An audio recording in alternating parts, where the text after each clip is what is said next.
నేను మీకు ఇప్పుడు ఒక పాట వినిపిస్తాను, మీరు చూడాలా. అది లేదు, వినాలా. నేను చాలా రోజులు అయిపోయింది పవన్ కళ్యాణ్ గారి మీద వీడియో చేసి కదా. పొద్దున్నే నిద్రలేవంగానే ఒక వ్యక్తి నాకు ఒక మోటివేషనల్ పాట పంపించాడు. ఆ పాటను మీరు వినాలా. వినకపోతే గొడవలు అయిపోతాయి. ముందే చెప్తున్నా. ఈ పాట ఎందుకు అనేది నేను తర్వాత చెప్తాను. ముందు మీరు వినండి ఈ పాటకే. సముద్రం ఒకటి కాళ్ళ దగ్గర కూర్చొని మొరగదు, తుఫాను ఒకటికి చిత్తం అంటాం ఎరగదు, పర్వతం ఎవ్వడికి వంగి సలాం చెయ్యదు.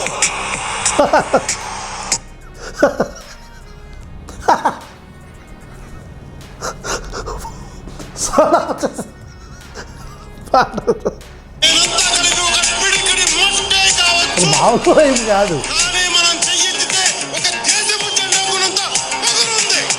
పాట వస్తుంది ఇప్పుడు.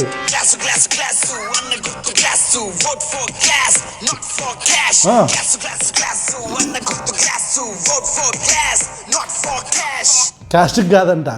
అంటే మనం జనసేన వాళ్ళు అప్పట్లో చెప్పారే కబుర్లు. ఏం కబుర్లు? అసలు ఏంటిది, ఎన్నికల్లో డబ్బులు ఖర్చు పెట్టాం. మొన్న 24లో చూడాల మనం ఎంత విచ్చలవిడిగా. ఏంటి ఇక సరే okay, vote for glass not for cash. ఇవన్నీ నోస్టాల్జియా.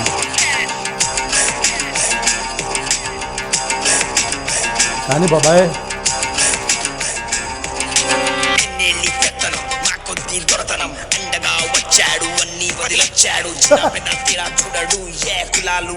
అన్నీ వదిలొచ్చాడంటే వదిలొచ్చాడు.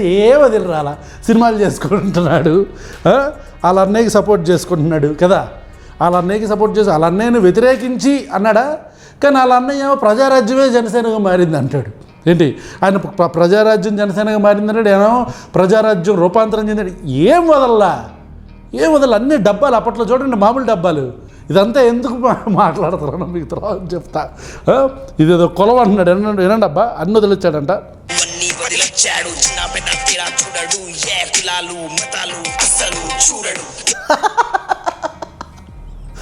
కులాలు మతాలు అసలు చూడు. కులభావన తెచ్చుకోండి అన్న వ్యక్తి గురించి ఈ పాట. అప్పట్లో మరి పాపం ఇవన్నీ తెలియదుగా వచ్చేసారు, రుద్దేశారు మన మీద. మతాలు అస్సలు చూడ్డంట. విన్నారా? ఈ పాట ఎందుకు పంపించారు? అవును,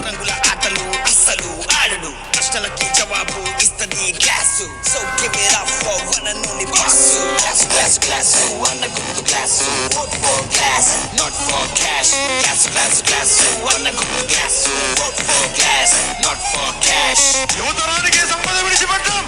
యుద్ధము రక్తము కన్నీరు తప్ప, గాయాలు బాధలు వేదనలు కలలు కలలు కలలు కలలు కలలు తప్ప. ఏనా మాటలు. యువతరానికి సంపద. Vizag steel plant, Assam Vizag steel ప్లాంట్ని ప్రైవేటైజ్ చేస్తుంటే ప్లకార్డులు పట్టుకున్న వ్యక్తి కాదు, యువతరానికి సంపదలు పెట్టు. ఇప్పుడు ఏమైంది? వైజాగ్ స్టీల్ ప్లాంట్ దాన్ని పక్కన పెట్టి నిప్పాన్ మెట్టల్. అరే ఉన్న స్టీల్ ప్లాంట్ని 6.3 మెట్రిక్ టన్నుల కెపాసిటీతో స్టీల్ని ప్రొడ్యూస్ చేయగలిగే సామర్థ్యం ఉన్న స్టీల్ ప్లాంట్ని, దాంట్లో ఉన్న ఎంప్లాయీస్ని తగ్గించి కొత్త విఆర్ఎస్ స్కీములు ప్రవేశపెట్టి వాళ్ళని నాగ్నార్ స్టీల్ ప్లాంట్లకి, ఆ స్టీల్ ప్లాంట్లకి, ఈ స్టీల్ ప్లాంట్లకి పంపించి ఉన్న కాంట్రాక్ట్ ఎంప్లాయీలని 13,000 నుంచి 9,000కి కుదించి ఇట్లా రకరకాలుగా వాళ్ళని ఇబ్బంది పెట్టి సామర్థ్యం తగ్గించి ఏది ఉత్పత్తి సామర్థ్యం తగ్గించి. ఎలా ఉత్పత్తి సామర్థ్యం తగ్గుతుంది? ఎంప్లాయీస్ని తగ్గించి తద్వారా ఉత్పత్తి సామర్థ్యం తగ్గించి, ఉత్పత్తి సామర్థ్యం తగ్గంగానే ఆటోమేటిక్గా లాసెస్లోకి వెళ్తాం. ప్రొడక్షన్ తగ్గితే ఆటోమేటిక్గా లాసెస్లోకి వెళ్ళిపోతాం కదా. ప్రొడక్షన్ తగ్గించేసి లాస్ చూపించి అప్పులు ఇంకెంత కట్టాలి అని చెప్పని లేలేతగా పైపైన చక్కగా కవర్ చేయడానికి ఆ తేనె మెల్లిగా అట్లా పోయటానికి 11,000 కోట్లు తీసుకొచ్చి అది కూడా మళ్ళీ వెళ్ళి ముక్కులో పెట్టి అప్పుల ముక్కులో. ఇట్లా ఉన్న స్టీల్ ప్లాంట్లని అంటే ఉన్న ఆస్తుల్ని అమ్మేసి యువతరానికి సంపదలు రోజు చుట్టం లఖత్ మఫ్లియా.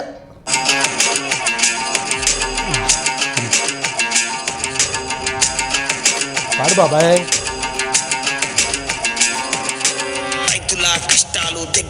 చూశాడు భూమి దోపిడీపై తన గలమే ఎత్తాడు. రైతుల కష్టాల దగ్గరికి చూశాడు కదా, ఇది నేను చెప్తా మీకు.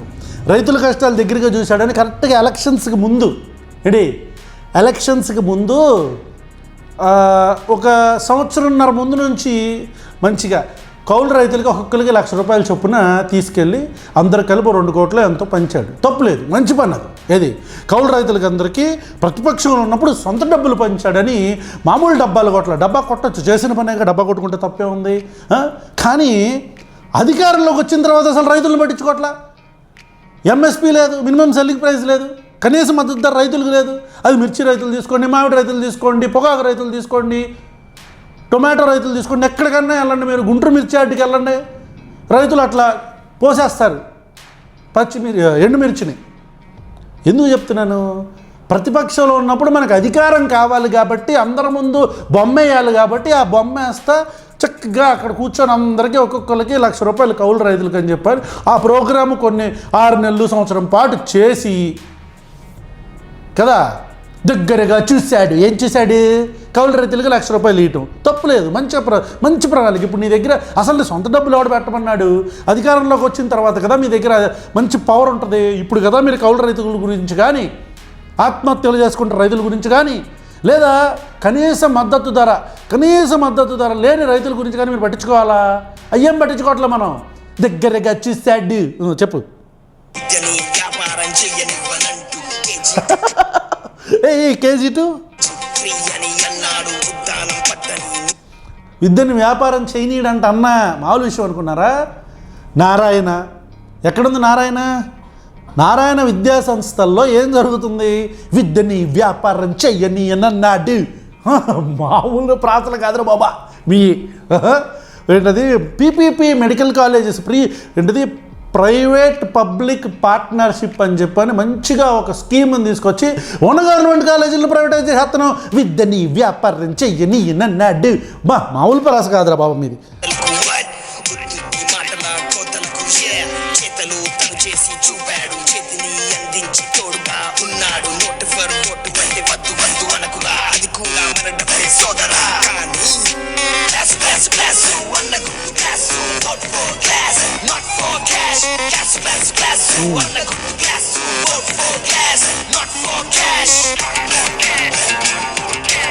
మ్యూజిక్ మళ్ళీ అన్న ఫోటోలు పడుతున్నాయి.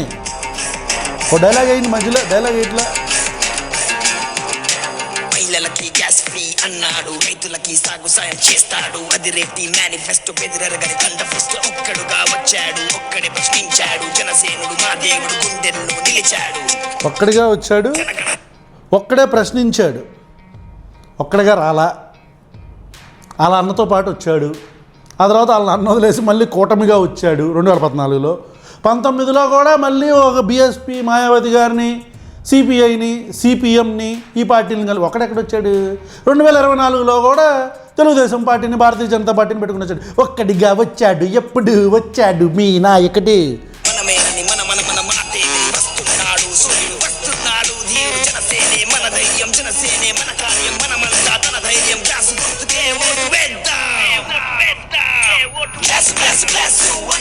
అవలేదేంట్రా?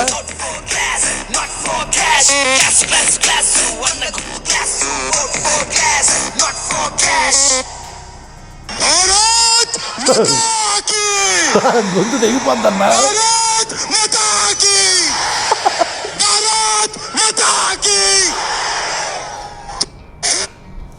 ఇది అన్నాడేంటి?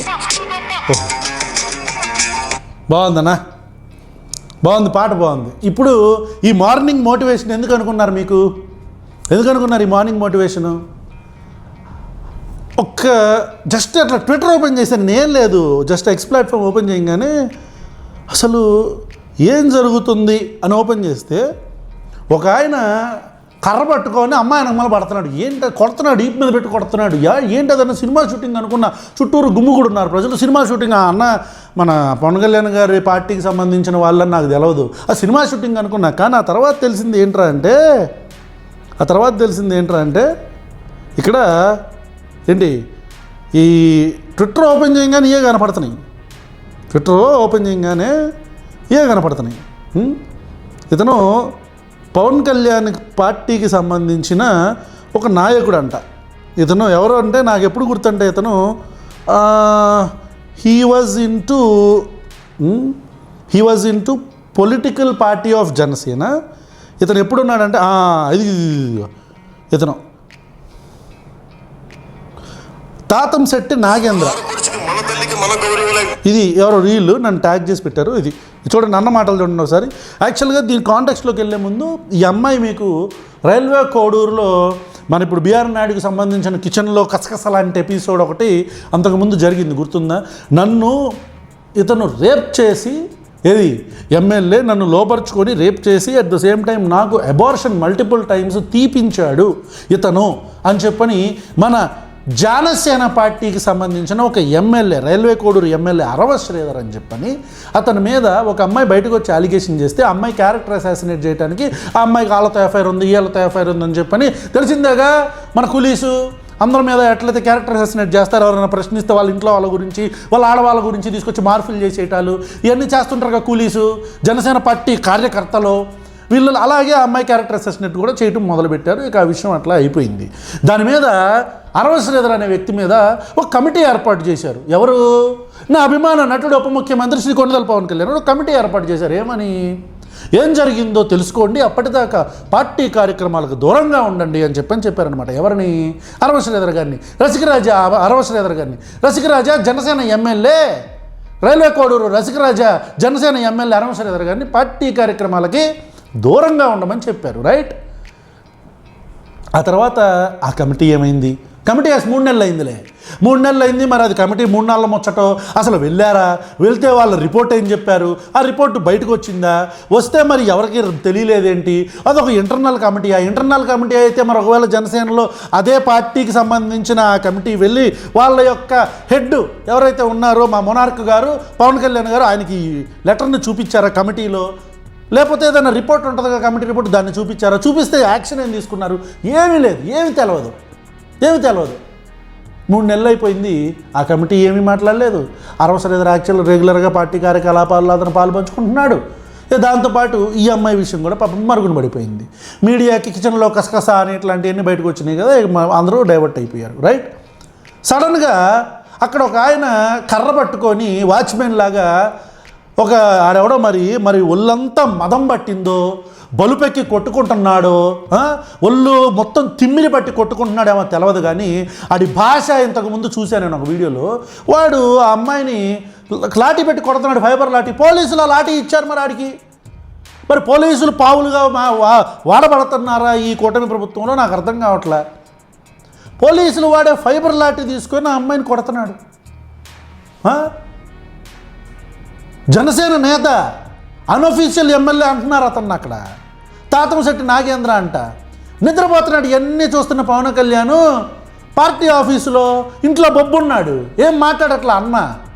ఒకసారి అన్న మాట్లాడిన చిలక పలుకులు విందామా? ఒకసారేనండి. మన ఆడపడుచుకి, మన తల్లికి మన గౌరవం లేకపోతే వాళ్ళు రక్షించుకున్నప్పుడు ఇంకెవరు రక్షించుకున్నారు? అంతేగా. సినిమాల్లో నేనేమి పిచ్చి కూర్చోబెట్టి సినిమా మాటలు మాట్లాడట్లా. నేను నిజ జీవితంలో చేసేదే మాట్లాడతాను. నేను ఏంటో జోలికి ఎవ్వరు వేస్తే కఠినమైన చట్టాలను పట్టుకొస్తాను. మేము ఆడపడుచులకి భద్రత కల్పిస్తున్నాం. మీ మీద ఎవరు చెయ్యేసినా గానీ, మిమ్మల్ని ఎవరు ఇబ్బంది పెట్టినా గానీ చాలా బలమైన కఠినమైన చట్టాలు తీసుకొస్తాం. ఈ చట్టాలని స్త్రీలకి అండగా ఉండే భద్రత కల్పించే సమాజాన్ని తీసుకొస్తాం. విన్నారా అన్న చిలక పలుకులు? అధికారంలో రాకముందు ఒకసారి డీకోడ్ చేద్దాం. మన ఆడపడుచుకి, మన తల్లికి మన గౌరవం లేకపోతే వాళ్ళు రక్షించుకున్నప్పుడు ఇంకెవరు రక్షించుకున్నారు? ఒకసారి ఆ వీడియో కూడా నేను వేస్తాను చూడండి. లాఠీ పెట్టుకుని అట్ట కొడతా ఉంటాడు.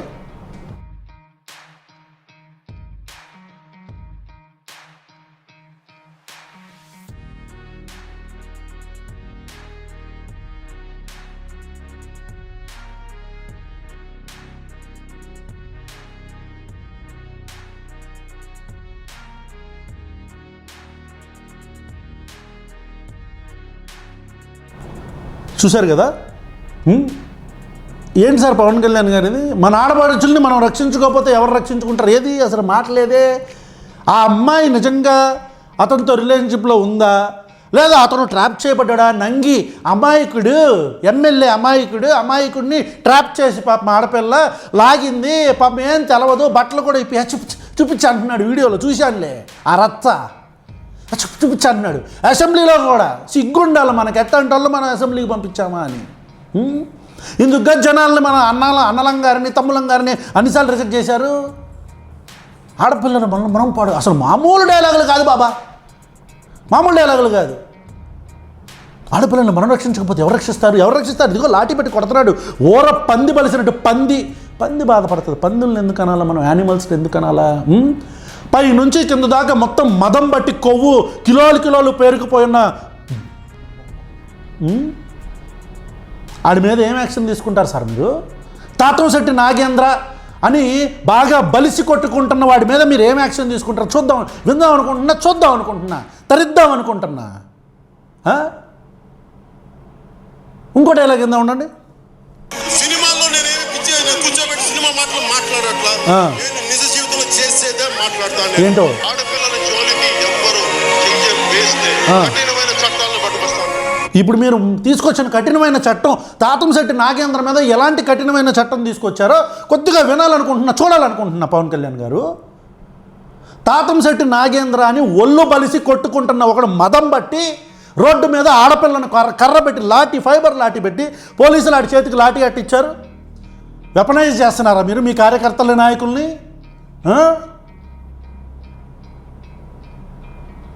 ప్రజలు అడగరా పవన్ కళ్యాణ్ గారు ఇట్లాగా మిమ్మల్ని?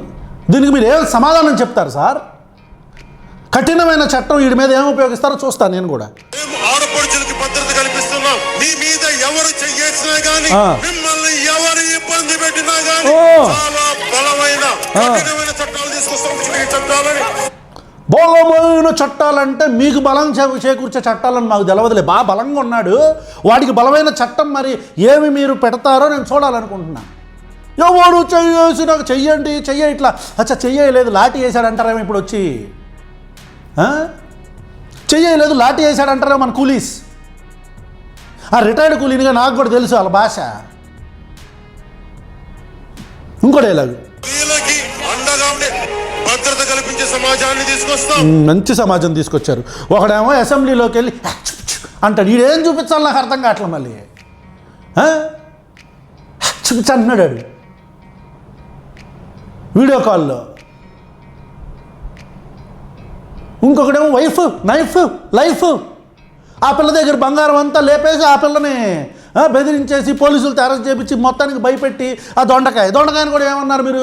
కొన్ని రోజులు పక్కన ఉండండి, పార్టీ కార్యక్రమాలకు దూరంగా ఉండండి అన్నారు. ఏమైంది? ఏమన్నా తెలిసిందా? ఒక కమిటీ వేసారా దాని మీద? పోనీ ఏమన్నా ఎవరు కలిపి ఆ అమ్మాయి తప్ప తెలిసిందా? మనం ఏం చేయాలా? మనల్ని ఎవరైతే అక్యూజ్ చేస్తారో విక్టిమ్స్ అని చెప్పని ఆ విక్టిమ్ని అయితే విక్టిమ్ బ్లేమింగ్ చేయాలా, లేదా భయపెట్టో బాతిమాలో కాంప్రమైజ్ చేయాలా? రైట్?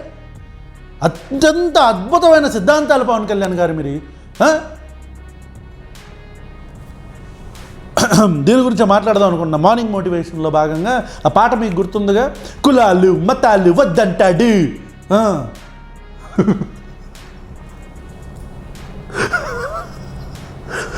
అయ్యో పవన్ కళ్యాణ్ గారు చరిత్రహీనుడిగా దయచేసి మిగిలిపోవద్దండి. మీ మీద నాకు తెలుసు మీ నిజస్వరూపం. మీ జెండాలు మోసాగా ప్రజారాజ్యం పార్టీ, జనసేన పార్టీ జెండాలు మోసాగా నాకు తెలుసు. రిటైర్డ్ కూలీని కదా, నాకు తెలుసు మీ నిజస్వరూపం, మన బ్రదర్స్ నిజస్వరూపం, మన ఫ్యామిలీ నిజస్వరూపం, రాజకీయాల్లో మనం ఏం చేస్తాము, మన నిజస్వరూపం నాకు తెలుసు. ప్రజలు కొంతమంది ఇంకా నమ్మేవాళ్ళు ఉన్నారు, పిచ్చోళ్ళు పాపం. వాళ్ళ కోసమైనా వాళ్ళ కళ్ళు తొడవటానికైనా కొద్దిగా నీతిగా కొద్దిగా న్యాయంగా యాక్షన్ తీసుకోండి సార్.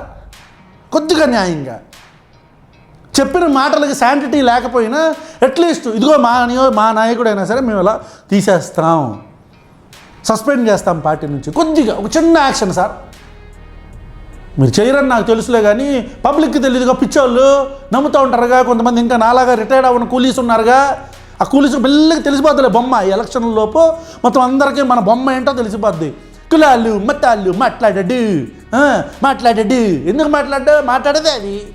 ఆడపిల్లలకు బలమైన చట్టాలు, సుగాలి ప్రీతికి ఏమైంది అస్సామైపోయింది, మాట్లాడాం మనం, సంతకం పెట్టాం.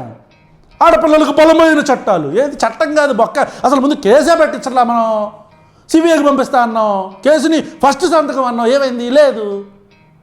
బలమైన చట్టాలు ఇదే. చూద్దాం ఏం యాక్షన్ తీసుకుంటారు. Thank you so much.